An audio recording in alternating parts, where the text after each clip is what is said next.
Hello, hello, Sarah Pacaro. Today we're going to have a little chat, a little rant, a little riff, a little rave about what comes into your life, about what is present, about what is manifested, if you will, because it's quite simple and it's quite easy to understand logically, contextually, that what comes into your life, what's manifested, is always, will always be a byproduct of your belief.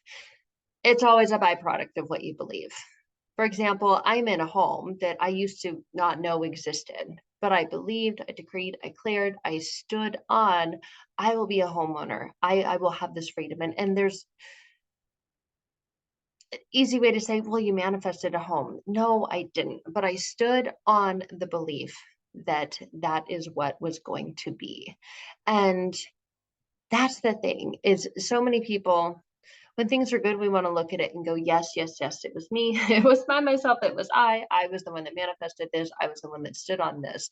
But the truth is, there's always deep internal unconscious work to be done. There was so much deep internal unconscious work to be done, especially around the things that we want, the things that we desire, and understanding this, that what comes into your life, what's present, what's manifested is always, will always be a byproduct of what you believe.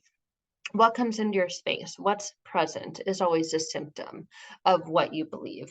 So it's really the internal key is always what you believe. And I talk about this, I preach on this, I stand on this a lot because it's so foundational and it's so transformational. It's foundational and transformational to understand that what comes into your life is always, has always, will always be a byproduct of what you believe. So, for example, let's dive into a personal example. When I was in past emotionally unavailable and abusive relationships, there were some really, really jacked up internal beliefs that I had about myself that person that I was in the relationship constantly continuously presented to me. So there was an energetic match. There was a frequency that said yes. Your mind is always saying yes. It's always saying welcome. It's like if you picture your mind and there's a welcome mat at the door and you're going, come on in, come on in, come on in. You're a match. Yes, you match what I believe, and that is what I see. And when you've gone through emotionally abusive or neglectful things in the past, the things that you believe about yourself, the things that you say about yourself, the internal story that you have about yourself is not a pretty one. It's not a beautiful one. It's not things that's, it's not a story that invites in the things that you want to be present with. But then you find that you're present with these things that you don't like, that are not supportive of you, that are not helpful for you presently or will ever be in the future. And so there's this internal battle and struggle that says, I want to be free from this.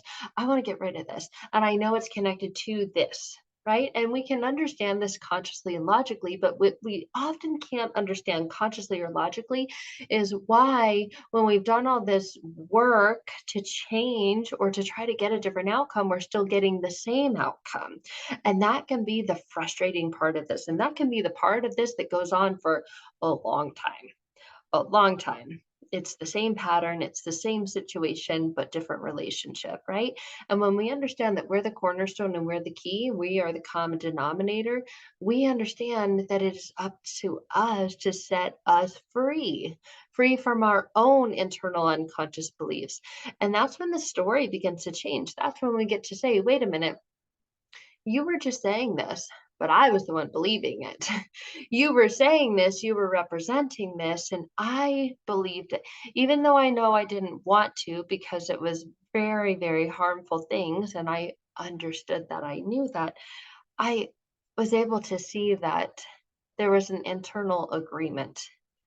And now there needs to be an internal agreement to different beliefs because it's what our beliefs, it's the beliefs that let things in, right? It says, yes, you can come in. Yes, you can come in because I believe that about me, right? There's the phrase that misery loves company. Well, joy loves company too.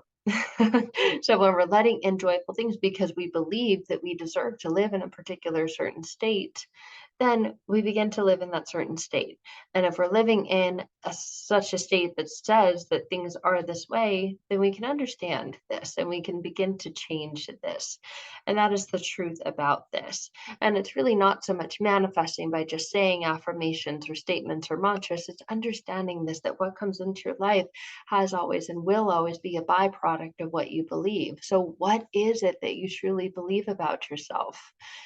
Back in the past, when I had horrible, horrible things said about me, I there was a part of me that believed that there was some truth to that, that I was this or that. And there was a part of me that was connected to the shame and the pain from the story. And the things that remained, it was like this remnants, like this like sledge on the top that I'm like, oh, I want to get rid of that. I don't want to think that about myself. I don't want to believe that about myself, but they're saying that about me.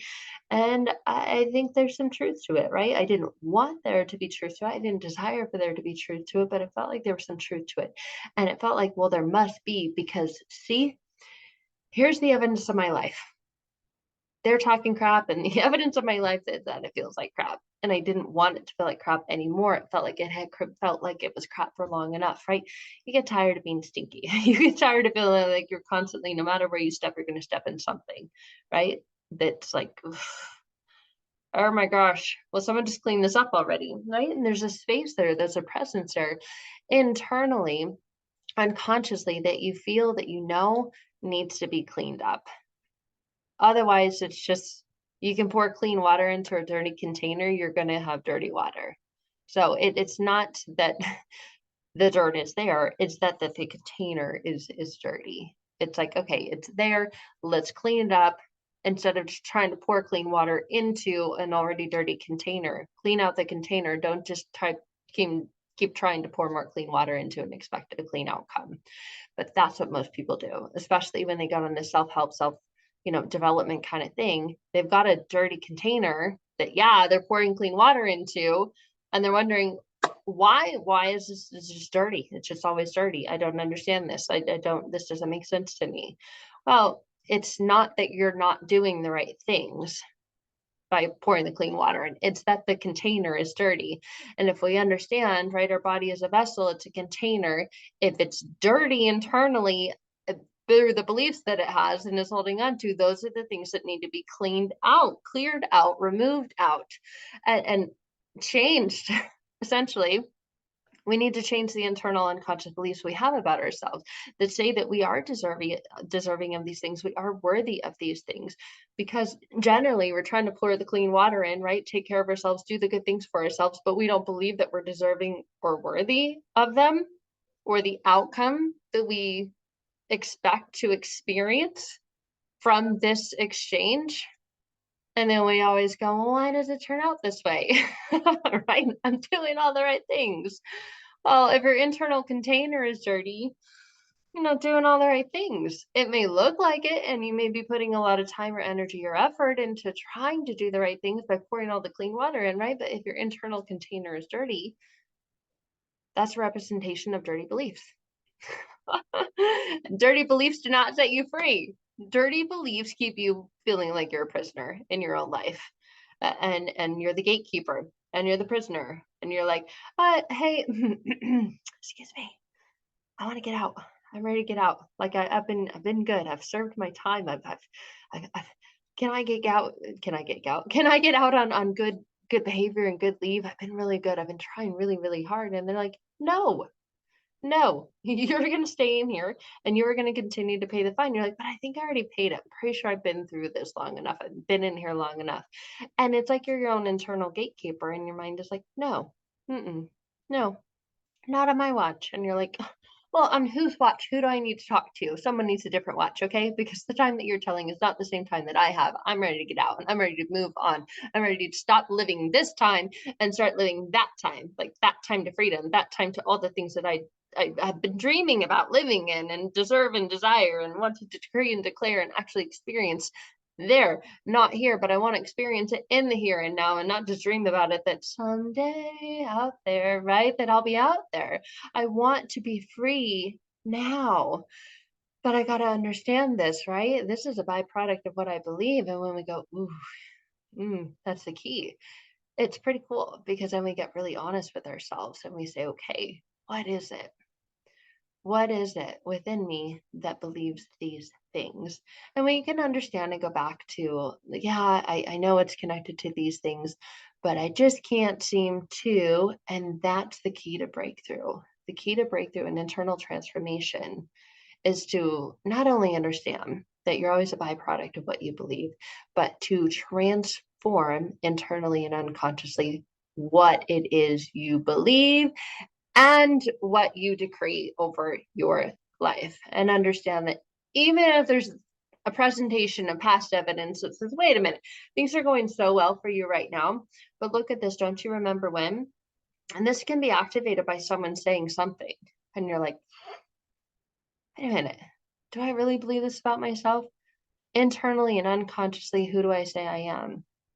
And then being present with that and really sitting with it and really standing on declaring, decreeing who you say you are, right? The great I am, because that's a byproduct of the beliefs, and everything else that you see is going to stand on those words.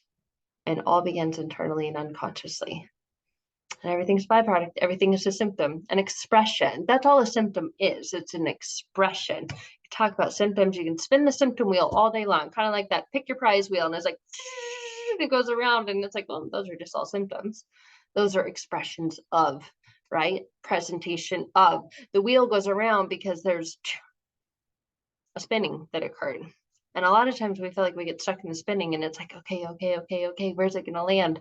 And the spot where I feel like it's going to land is like very small, very slim, very rare that's going to land on anything positive. And if we want positive things, we've got to have positive beliefs about ourselves internally and unconsciously, and understand that those are the things that will begin to express themselves externally. So if we want a different life externally, we've got to clean out what's happening internally, right? You just got to clean out the cup. That's really what it is. A lot of people ask, well, what is it that you do? And then the people who experience what we do is like, whoa, that's like magic. Yes, because I've been doing all these things. I've been pouring the clear water in, but I still get a dirty outcome. But doing this work, this internal transformational work around the unconscious beliefs I have about myself, are like cleaning the container, cleaning the cup, and I still get to do the things and pour the water in. Well, guess what? I get a very different outcome. I no longer get dirty, muddy water. I get this crystal clean, yummy, nice tasting water. Yes, that is exactly how it works. So whatever it is, if you've gone through something like that and you're tired of continuing to live like that, and you're ready to clean the internal cup, I would love to touch base. I'd love to connect. You can find out more at re.right.your, no, re dash, not a dot. That's the Instagram handle, re-right-your-life.com. You can follow me on Instagram. There's links in the link tree handle there as well. I love you guys. I will chat with you soon. Bye for now.